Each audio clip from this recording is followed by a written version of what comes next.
Bien, la primera unidad o el primer bloque es reconocer a la biología como la ciencia de la vida. Es indispensable entender que la biología, como cualquier otra ciencia, puede relacionarse, ¿no? Tiene múltiples implicaciones, solo que a diferencia de la química es la base, ¿no? Se dice pues que la química es la madre de todas las ciencias porque como se ve en la materia de química, se parte desde lo más sencillo pues hasta un poco lo más complejo, es decir, nos volvemos casi muy diminutos hasta nivel atómico o nivel molecular. En biología sí, pero podemos encontrar un poco más la complejidad que pueden formar los diferentes procesos biológicos, tanto en nuestra vida de los humanos como en los demás seres vivos. Entonces, ¿qué significa la palabra biología? Pues biología proviene de la etimología bios, que significa vida, y logos, que significa estudio tratado. Entonces, prácticamente, biología significa el estudio de la vida, ¿sí? Entonces, las ciencias biológicas, como todas las ciencias eh, científicas, hacen uso del método científico y además tienen un objetivo: interpretar el mundo que nos rodea. Las personas que se dedican a su estudio se convierten en científicos, claro, y con muchas dudas e inquietudes que hay que resolver. Para esto hay que comprender un poco cómo es que funcionan todas estas jerarquías, ¿no? Normalmente las ciencias demandante, y al igual que la medicina y las demás ciencias, pues nos exige una especialidad, una especialización. Así, en primer lugar, ustedes terminan de estudiar una licenciatura, ¿no? Primero es un bachillerato que en la mayoría de los casos, pues es general, pero también hay opciones de bachilleratos de educación técnica, en las cuales ya salen como técnicos y ya pueden desempeñar empleos, ya pueden trabajar. Y bueno, esas son algunas formas, ¿no? Ya después viene la licenciatura, que es la educación superior. De media superior pasamos a la superior. De terminando la licenciatura, está la opción de que nos sigamos especializando y es lo más viable en el caso de las ciencias, porque pues al final es un grado que te va a dar pues tanto una autoridad y además un conocimiento y la capacidad de poder tú seguir generando diferentes técnicas y métodos de investigación hasta poder llegar a la parte de una maestría, ¿no? El posgrado, la maestría o máster, dependiendo del lugar del país donde lo hagas, que pues tiene una duración normalmente de 2 años, en la cual te permite a ti desarrollar un tema de investigación, ¿sí? Sobre algo que te inquieta, como aquí lo dice, muchas dudas, inquietudes. Tú a lo largo de la licenciatura empiezas a entender los grandes problemas, ¿no? Que tiene la carrera, lo que puede abarcar la carrera ante la sociedad. Ya en la licenciatura se te da la opción de que tú elijas un problema y lo abordes para que te puedas titular. Y ya en la maestría es que te quedas ya con ese tema durante 2 años específicamente para poder explorar aún más, desgajar totalmente ese tema con más tiempo, con más tranquilidad. Y además, la máxima autoridad que tiene México ante, ante la ciencia y que maneja toda esta onda de la ciencia y la tecnología, pues es el famosísimo CONACYT, el Consejo Nacional de Ciencia y Tecnología, que pues obviamente antes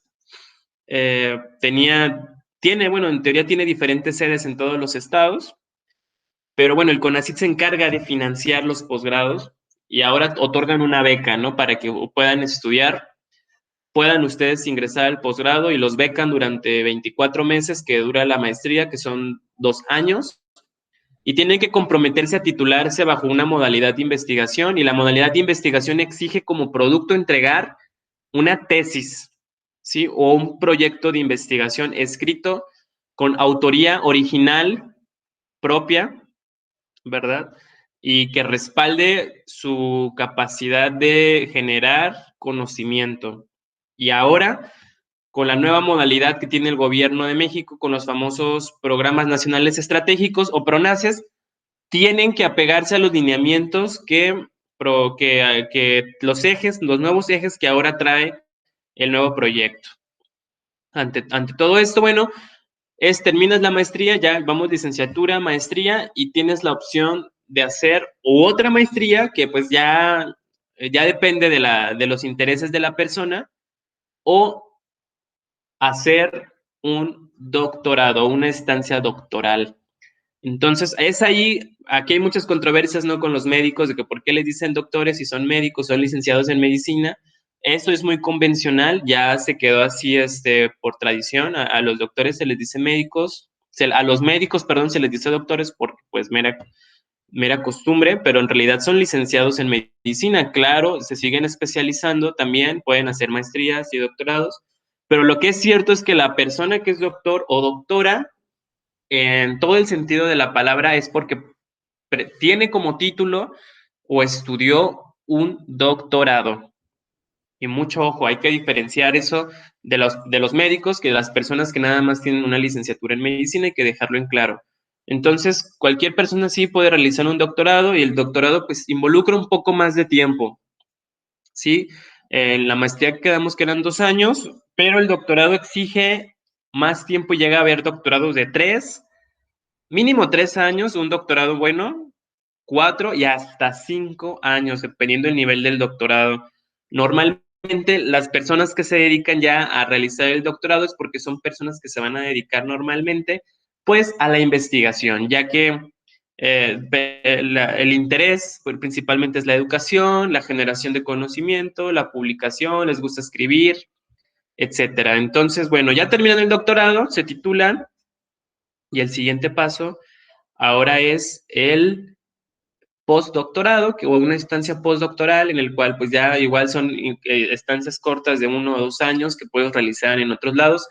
Lo viable de todo esto es que puedas egresar, puedas irte a realizar el estudio de la maestría y el doctorado al extranjero, con la finalidad de que ustedes desarrollen la competencia de aprender un nuevo idioma, y además es lo viable, no es lo ideal para que ustedes puedan entender esta parte, y además ustedes practiquen un nuevo idioma, uno o hasta dos o hasta tres, ¿no? La cantidad de idiomas. Entonces el CONACYT beca principalmente a estudiantes que se quieran ir a hablar, ir a aprender un nuevo idioma, irse a un país extranjero que no sea hispanohablante.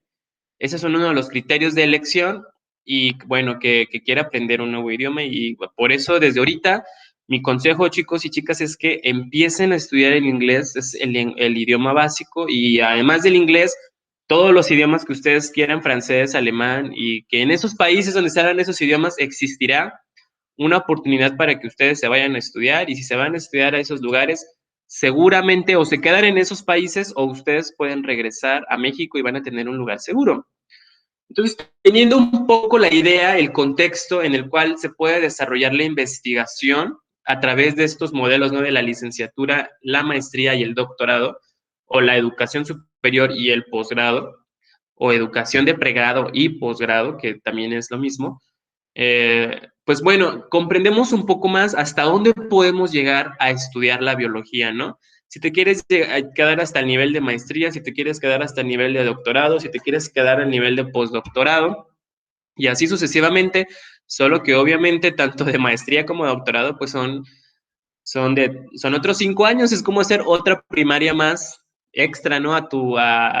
Si terminas de estudiar la licenciatura a los 24, pues súmale 5 años de más estudios, y son 29 años. Entonces, hay que estar muy decididos para poder comprender más la parte de la ciencia, ¿no? Claro, además, que no es necesario ser maestro o doctor, ¿no? Para poder generar la ciencia y conocimiento. Sin embargo, te da más bases para poder hacer conocimiento, para poder generar conocimiento, bases que no se aprenden en la educación superior de cajón, que es la licenciatura. Entonces, aprendemos diferentes técnicas y métodos, y nuestra visión se vuelve más compleja. Bien, ¿y cuál es el campo de estudio de la biología? ¿Hasta dónde vamos a llegar a estudiar? ¿Qué vamos a llegar a estudiar y hasta dónde? Pues bueno, la biología, pues como su nombre lo dice, habíamos quedado que estudia lo vivo. Entonces, los seres vivos pues son demasiados, ¿no? Hay grandes clasificaciones según los autores que ustedes se van a percatar durante el desarrollo del curso. Está la clasificación de Robert H. Whittaker, de Carl Wood, en dominios, etcétera. Y depende de las características que toman en cuenta cada autor. Pero la básica, la que desarrolla Robert H. Whittaker, pues es la que ustedes están viendo en la imagen, y es que principalmente pues hay bacterias, algas, hongos, plantas y animales, es decir, los acomoda en reinos, que más adelante ustedes lo van a entender y lo van a comprender un poco más cuando lleguen a la clasificación de los seres vivos. Entonces, el simple hecho de clasificarlos en reinos por las características que comparten, pues ya es una gran chamba, ¿no? Y eso se vuelve más complejo cuando ahora Carl Wood intenta clasificar a los organismos a través del ácido ribonucleico URN, o ARN que tienen en las células, para poder ser más específicos y ver qué se parece con qué. Entonces, la biología tiene un campo de estudio muy amplio, ¿no? Así, por ejemplo, tenemos que al estudio de los hongos se le conoce como micología, al estudio de las bacterias como bacteriología, al estudio de las plantas como botánica, al de las algas como ficología, al de los animales como zoología, y dentro de la zoología pues está la mastozoología, etcétera, ¿no? Se van dividiendo todavía en más ramas. La virología de los virus, que en este caso ha cobrado mucha relevancia, ¿no? A lo largo del 2020 y 2021, ahora con todo el desarrollo de la vacuna, pues prácticamente la virología fue el campo de la biología que se encargó de desarrollar esta vacuna, y no únicamente la biología como ciencia aislada, sino que obviamente la biología tuvo que haber hecho partícipes tanto a la medicina como a la ingeniería biomédica, como a otras, a otras ramas.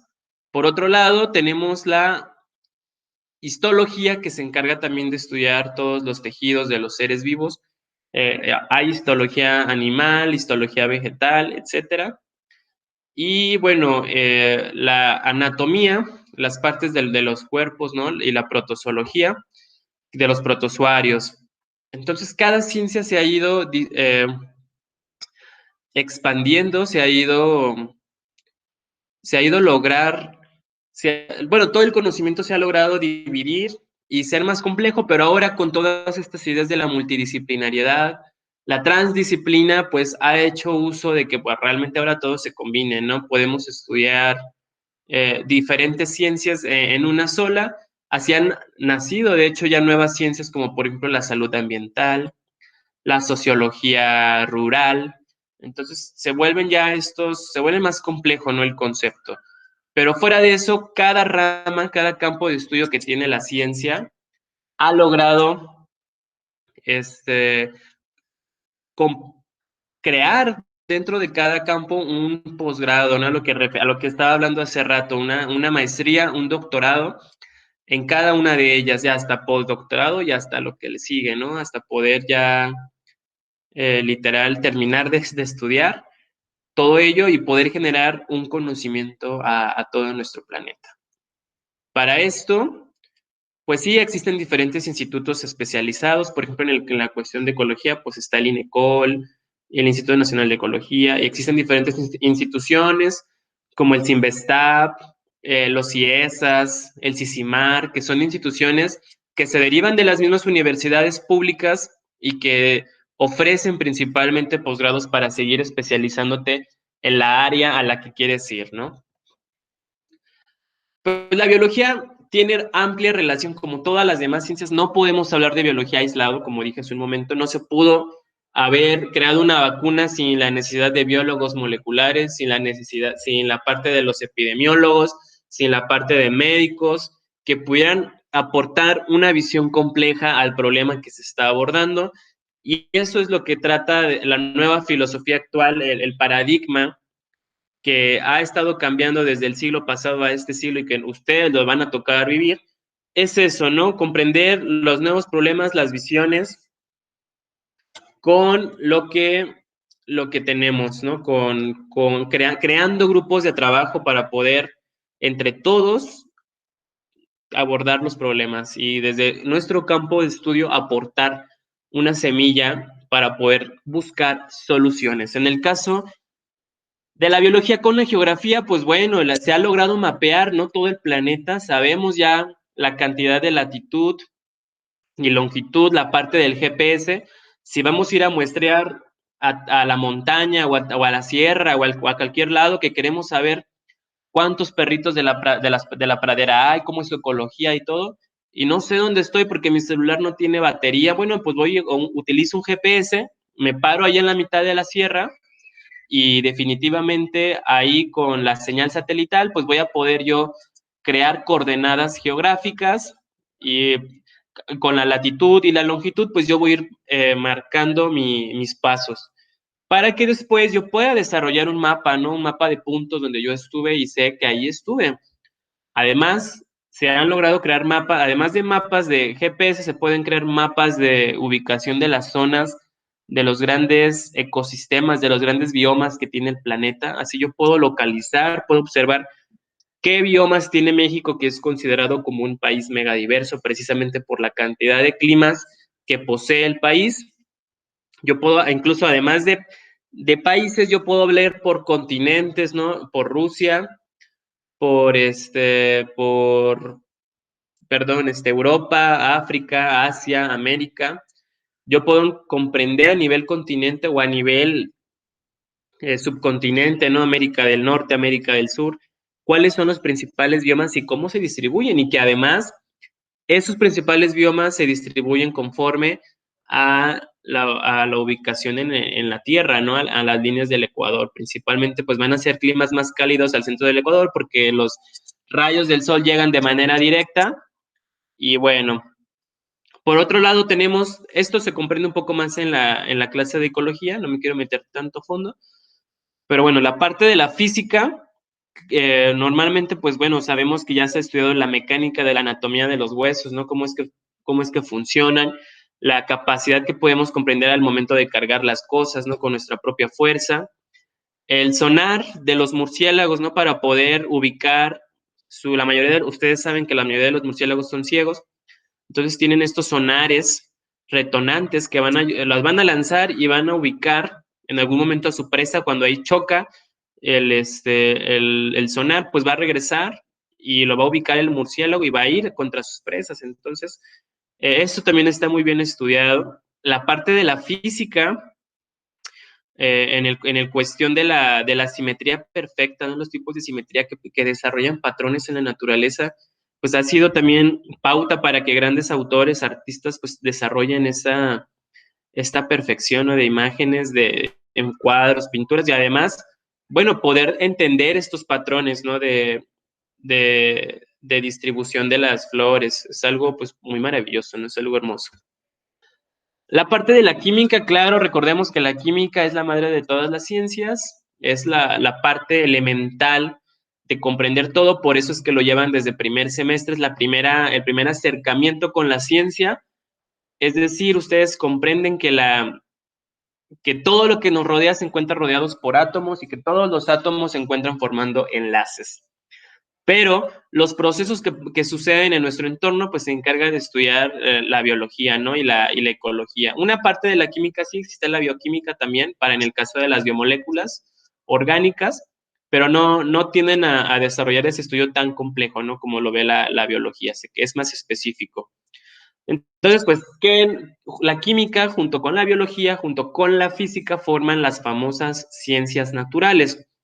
Entonces, pues, para este grado ustedes ya deben de tener noción básica de los elementos químicos, de que se encuentran formando enlaces y que además la unión de un elemento con otro elemento pues forman compuestos y que ambos pueden tener una carga eléctrica que puede afectar el, los diferentes procesos metabólicos que estén sucediendo, ¿no? Entonces, sí, ¿qué ejemplos de química en el estudio de la biología?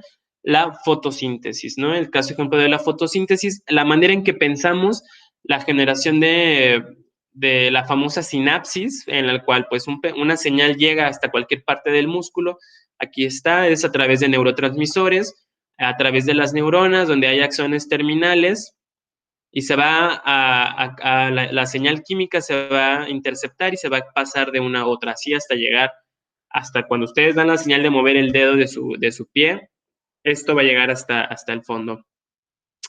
La parte de las bases nitrogenadas del ADN, pues también somos química, nosotros estamos compuestos de puros elementos, y para esto recordemos que existen los famosos bioelementos, de los cuales están conformados principalmente los seres vivos, que es carbono, hidrógeno, oxígeno, nitrógeno, y en menor medida fósforo y azufre.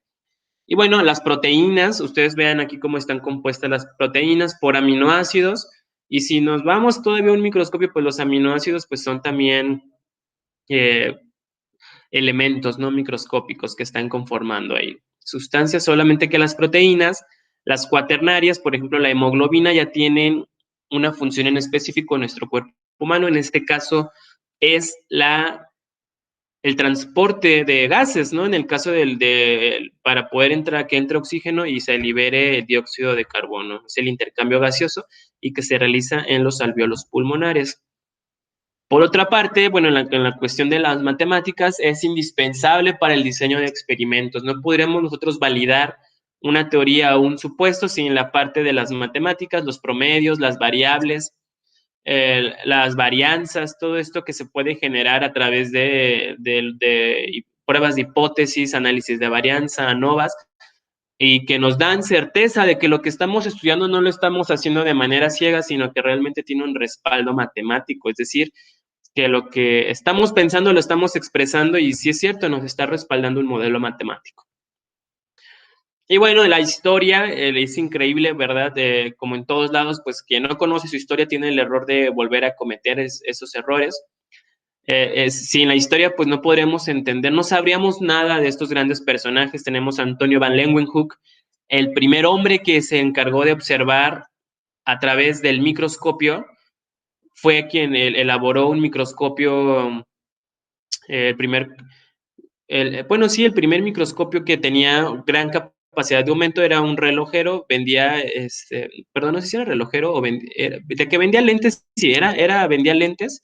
Entonces lo que hizo fue que fue creando el aumento, agregando capas de lentes y empezó a observar ciertas cosas, ¿no? Que pasaban ahí, que había en el agua, en la masía de sus dientes. Empezó a observar todo lo pequeñito.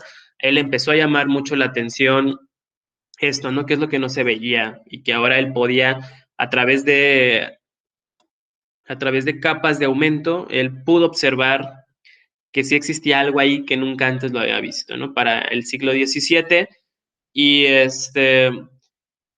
y bueno, para el siglo XIX, pues alguien muy famoso es Charles Darwin, ¿no? Un fanpadre de la biología y es encargado de dar las bases de la teoría de la selección natural, en el cual sí, Lanza se hizo muy famoso con esta onda de la teoría de los monos. Él habla y dice que sí, efectivamente, todos tenemos un antecesor homínido, ¿no? Un primate, pero sin embargo publica el origen de las especies y muchos piensan que dicen, no, es que sí, que venimos del mono, pero no, no es así, no venimos del mono. Como tal, sí, él menciona que hay una línea directa en el árbol genético de la vida del hombre, del humano, que nos desvía específicamente de los primates, pero en ningún momento en el libro él dice, sí, el hombre viene del mono, específicamente del cual se le ha juzgado y se le ha criticado, incluso pues casi creo lo excomulgaron. Y bueno, Alexander von Humboldt, otro gran profesor, otro gran maestro, él en el siglo XVIII, pues él se encarga de hacer los recorridos en América, de América del Sur a casi a América del Norte, pasa por todas las selvas, él empieza a recolectar plantas y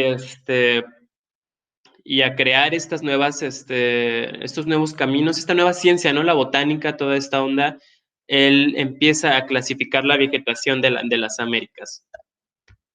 Por otro lado, tenemos a la informática, y bueno, la informática pues está en todos lados, ¿no? ¿En dónde no podemos hablar de la informática? El simple hecho de estar ahorita tomando una clase de manera virtual, pues no es necesario algún equipo informático, pero gracias a ello se ha podido codificar, podemos saber de manera electrónica el número de pares de bases de los genes, incluso predecir las enfermedades que van a tener las personas, mapear el relieve a través de capas, ¿no? Es decir, cuáles son los ríos para poder observar los mapas, ver cuáles las montañas, ponerles nombre a las montañas, hacer los 3D, etcétera. Y bueno, y esto ha sido de gran ayuda gracias a la parte de los sistemas satelitales.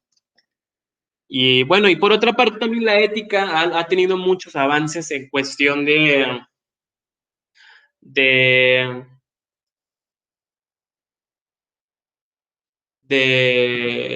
la, les podría decir de la transformación del cambio, ¿no? Del pensar del hombre.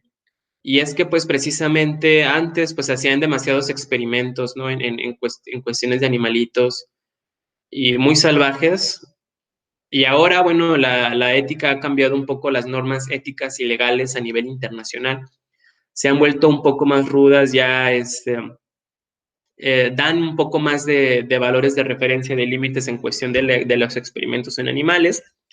Sin embargo, no hay que descartar que gracias a, no todo fue malo, gracias a estos animalitos, pues, que tuvieron que fallecer, ¿verdad? Por la ciencia, se descubrieron pues muchos usos de medicamentos, la efectividad de ciertos medicamentos antes de pasarlos al consumo humano. Entonces, sí, es algo triste y lamentable, pero ha cambiado la percepción.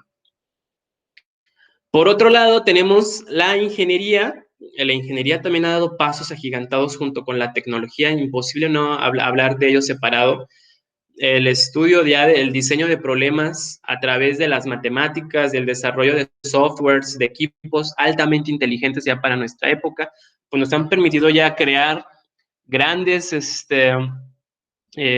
experimentos, como por ejemplo las manos robóticas, los robots, la parte de los ojos que ya pueden sustituir partes humanas, pero no sería necesario, no sería posible llegar a crear estas cosas sin antes entender lo básico, ¿no? La biología esencial, y es el simple hecho de cómo funciona un ojo, de cómo funciona un brazo, ¿no? A través de los tendones, cómo es que se conectan las neuronas, los nervios, para poder nosotros tener movimiento en los brazos. O sea, no hubiera sido posible llegar a este modelo sin antes saber cómo es que funciona originalmente en nuestro cuerpo. La sociología, pues las grandes civilizaciones han mantenido un poco más, también se encuentran en constante transformación. Ahora en la actualidad, pues ya las grandes urbes, las ciudades se están convirtiendo en zonas metropolitanas de gran impacto, de alto alcance. Y gracias a esto, pues nosotros podemos comprender que hay una esperanza, ¿no? Para no seguir con los modelos de consumo que nosotros hemos estado siguiendo, producto del modelo económico que ha adoptado el país. Entonces, existen, la manera de pensar de las personas tiene que cambiar, tiene que transformarse. Tenemos que caminar hacia un desarrollo sustentable, un modelo de sustentabilidad básico que nos permita poner límites ante todos los recursos naturales, los beneficios, los servicios ecosistémicos que nos brindan la naturaleza deben de ser para todos y también para nuestra descendencia. Entonces, la sociología se ha encargado de hacer estudios, ¿no? Tanto demográficos, de impacto, para poder entender cómo es el hombre ha logrado crear estas grandes civilizaciones, pero también debe de aprender a mitigar los altos y el alto impacto de la contaminación que genera. Bueno, Roberto Hooke y la célula, bueno, él también es pionero en algo esencial que tenemos que comprender ya en este curso, es que si en química veíamos los elementos y las moléculas como partes esenciales de su estudio, para la biología es necesario que comprendamos el estudio de la célula como unidad elemental. Y definimos a la célula como la unidad anatómica y fisiológica que posee todo ser vivo. Entonces, la primera célula fue observada por primera vez por el científico inglés Robert Hooke con un microscopio que él mismo fabricó. Notó que el corcho, él observó el corcho, ¿no? Y tenía pequeñas celdillas y que estaban separadas, ¿no? Por paredes. Él llamó a estas cavidades células que significan habitaciones pequeñas. Y ahí, bueno, claro, existen otras dudas de que pues, los teléfonos móviles, ¿no? También se les llama celulares, porque pues, son unidades pequeñas que cumplen muchas funciones, así como lo hace la célula biológica. Bueno, está Edward Jenner y las vacunas, un tema muy controversial, ¿verdad? Con la actualidad y que me gusta siempre tocarlo. Bueno, gracias a que Edward Jenner, en el siglo XIX, cuando la viruela era una plaga tremenda, era una epidemia que pues azotaba fuertemente a Europa y América y pues que prácticamente dejaba más muertos que nada, ¿no? Para las condiciones de salud para esa época pues eran muy pocas y bueno, nos las estaban dando en la torre a la humanidad. Causada principalmente por el variola virus, pero en esa época no se sabía. Entonces, ¿qué es lo que hace Jenner?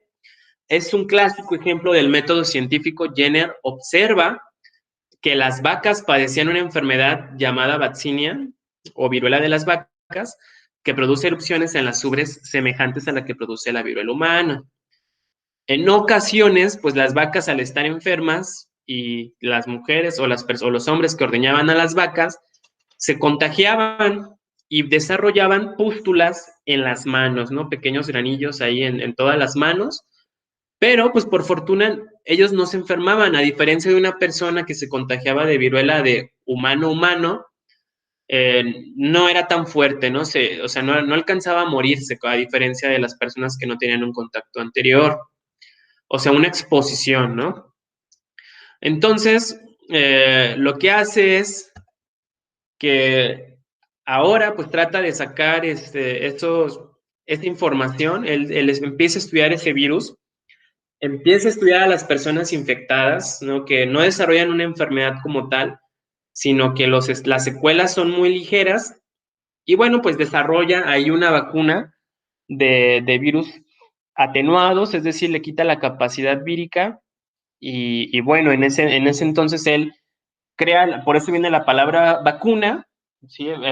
Muy coloquialmente llamada, porque pues viene de las vaquitas, él empieza a estudiar ahí las vacas, entonces saca el virus, lo atenúa y lo inyecta a otra persona, pero lo purifica, claro, en una unidad, y se lo introduce a otra persona y sí desarrolla la enfermedad, pero muy ligeramente a comparación de las personas que no tienen ninguna exposición y que pues prácticamente se llenaban de pústulas y que pues les causaba la muerte, ¿no? Y la mayoría de ellos eran niños, porque ustedes saben que la vacuna de la viruela se da principalmente en los niños, ¿no? Watson y Crick descubren el ADN en 1953. Bueno, han descubierto la peculiar forma de doble hélice que tiene el ADN y que está conformada, ¿verdad?, principalmente por estas bases nitrogenadas que forman pares, que es pues la adenina y la timina, que siempre van a estar unidas, y la guanina con citosina, y que juntas van a estar conformando esta doble hélice a través de sus proteínas no estructurales.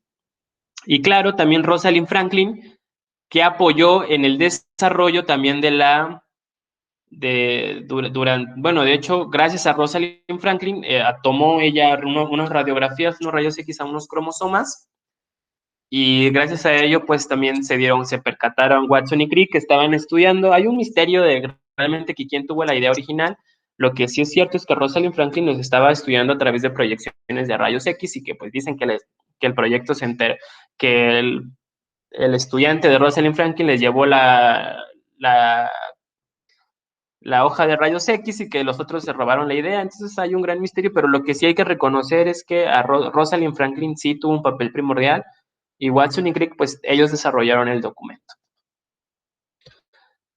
Para ello, pues existen diferentes niveles de organización de la materia. Claro, tenemos desde la parte que estudiamos en química, ¿no? Partículas subatómicas, hasta la química cuántica, átomos, biomoléculas, y aquí en biomoléculas se fusiona la química con la biología, ¿no? La bioquímica ahí surge, y las células, tejidos, órganos, aparatos, y hasta el individuo es la biología, ¿no? General. La parte de la población, la comunidad, del ecosistema, la biosfera, y claro, hasta la biosfera es la ecología. El sistema solar y la Vía Láctea, pues ya son partes de la astronomía. Bueno, el nivel químico es la organización más simple de la materia y pues nos dice que es el subatómico, ¿no? En este nivel se encuentran principalmente protones, neutrones y electrones y quedamos que en la parte más elemental hay una teoría que dice que la energía se encuentra vibrando en cuerdas y esa es la teoría de cuerdas. Y van a constituir los átomos, ¿no? En el siguiente nivel, los átomos individuales, recuerden que forman enlaces y se van a crear moléculas. El nivel molecular contiene los niveles atómicos y subatómicos y moléculas más complejas o macromoléculas formadas a partir de moléculas más simples. Entonces, recordemos cuáles son los bioelementos, que son carbono, el famoso CHOMS, hidrógeno, oxígeno y nitrógeno, y en menor medida fósforo y azufre. Estos bioelementos van a tener la capacidad de formar moléculas al unirse entre ellos. Las moléculas más básicas y que las hemos, bueno, se vieron en química, pues son los carbohidratos, los lípidos, las proteínas y los ácidos nucleicos, y cada una tiene una unidad elemental que va a representar a cada molécula. Carbohidratos o azúcares o hidratos de carbono, tenemos a los monosacáridos. Lípidos o grasas, tenemos a los ácidos grasos. Las proteínas son aminoácidos conformados por aminoácidos en su unidad mínima. Y los ácidos nucleicos, pues tenemos que están conformados por un grupo P, que pues esto lo veremos un poco más cuando comprendamos el código genético, una base nitrogenada y una pentosa. Después viene el nivel celular, ¿sí? La célula es la unidad anatómica y fisiológica de todo ser vivo. Existen dos grandes tipos de células. Está la célula eucariota. Eu, como su nombre lo dice, que es verdadero, un núcleo verdadero. Es decir, las células eucariotas tienen un núcleo definido en el cual va a estar compactado el ADN. A diferencia, y obviamente son más nuevas evolutivamente, a diferencia de las células procariotas, en las cuales el núcleo no poseen un núcleo, sino que el ADN se encuentra disperso en el citoplasma en una zona o región llamada nucleoide. Y ese es el caso de las bacterias. Y las células eucariotas es el caso de las células animales y vegetales. ¿Sí? Después tenemos el nivel tisular, tenemos aquí en el caso, obviamente, se puede hacer también en el caso de la comparación de los animales, pero existen prácticamente, en el caso de los animales, 4 tipos de tejidos, ¿no? El tejido conectivo, el epitelio, el muscular, el tejido nervioso. Las plantas también forman tejidos porque las células tienen la capacidad de unirse, formar tejidos y formar sistemas. Tenemos tejido epidérmico, parénquima, suber, meristemo, tejido conductor, etcétera, que van a ir originando, van a ir desarrollando y formando el nuevo ser. Por otro lado, tenemos el nivel orgánico. El nivel orgánico es, bueno, la parte ya de los órganos, ¿no? Ya van a poder tener una función en conjunto los tejidos. Y tenemos así el riñón, el ovario, ¿no? Esto pues puede ser el cerebro, el corazón, son diferentes órganos que ya están conformando a los seres vivos y que desempeñan una función elemental, una o varias funciones. A la vez, pues los órganos se encuentran formando sistemas, ¿no? No podemos, mucho ojo, no podemos dejar de verlo esto aisladamente. Lo que sucede en el cuerpo humano es un conjunto y todo sucede a la par. Así tenemos, por ejemplo, que el sistema digestivo, el simple hecho de la digestión, pues hace uso de todos estos órganos, ¿no? Para el simple hecho de nutrirnos, de tener y aquí en este caso para poder respirar, pues se emplea la boca, la faringe, el esófago, el estómago, el hígado, el páncreas, los intestinos. O sea, vean qué tan complejo es estos sistemas, ¿no? Necesitamos la colaboración de diferentes órganos. Aquí tenemos los alveolos pulmonares, y es aquí donde se va a hacer el intercambio gaseoso, que yo es lo que comentaba al inicio del video con la hemoglobina, donde se va a liberar dióxido de carbono, que es lo que vamos a exhalar, y inhalar, pues aquí viene el oxígeno, aquí va a caer, ¿no? Y aquí se va a filtrar a los capilares y se va a ir directamente a sangre. Y bueno, el nivel individual, que se refiere a los organismos como individuos sin importar su especie o nivel de complejidad. Aquí tenemos, bueno, en el caso de ya se representa como de forma separada, ¿no? Aislada. Sí, tenemos en el caso de los koalas, el caso de los lobos, el ser humano, pero de manera única. Cuando estos individuos tienen la capacidad de empezar a interrelacionarse con otros mismos individuos, pues empiezan a formar los niveles ecológicos y poblacionales y de comunidades, etcétera, que eso se ve en ecología. Y bueno, en el nivel ecológico, pues todos conviven, ¿no? No solamente son lobos con puros lobos, claro que no, eso no ocurre en la naturaleza los lobos sí tienen manadas, forman manadas, los peces forman cardúmenes, etcétera, y los corales arrecifes, pero pues también es cierto que tienen contacto con los demás seres, no todos están en contacto, ¿no? Con los minerales, existe una cadena trófica, ¿no? Que pues parte desde el flujo de energía hasta la creación de productores, consumidores primarios, secundarios, terciarios, etcétera. Entonces, todos los seres vivos convivimos, ¿no? Todos los seres vivos tenemos contacto con los mismos gases atmosféricos, dióxido de carbono y oxígeno. Y bueno, entonces no podemos vernos de manera aislada. Todos tenemos bacterias también. Bueno, es lo que yo me refería, los individuos de la misma especie que comparten tiempo y espacio, pues forman poblaciones. Las poblaciones que conviven con otras poblaciones, pues forman comunidades, que son un conjunto de organismos distintos que habitan un ambiente común y que están en interacción recíproca. Las comunidades, pues forman ecosistemas. Y un ecosistema es una cantidad de organización biológica constituida por todos los organismos de una área dada y en el ambiente en el que viven.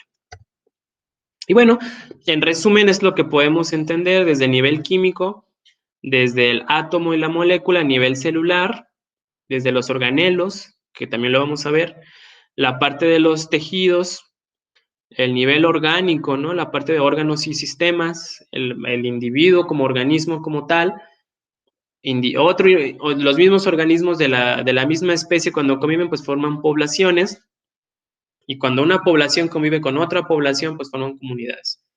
Y ambos pues forman ecosistemas y así en general biomas, tomando en cuenta el clima, la vegetación, temperatura, humedad, las características de ese lugar, se van a conformar los biomas y en conjunto forman una capa de la Tierra que se llama biosfera, que es donde se da la vida. Y bueno, pues muchas gracias por su atención.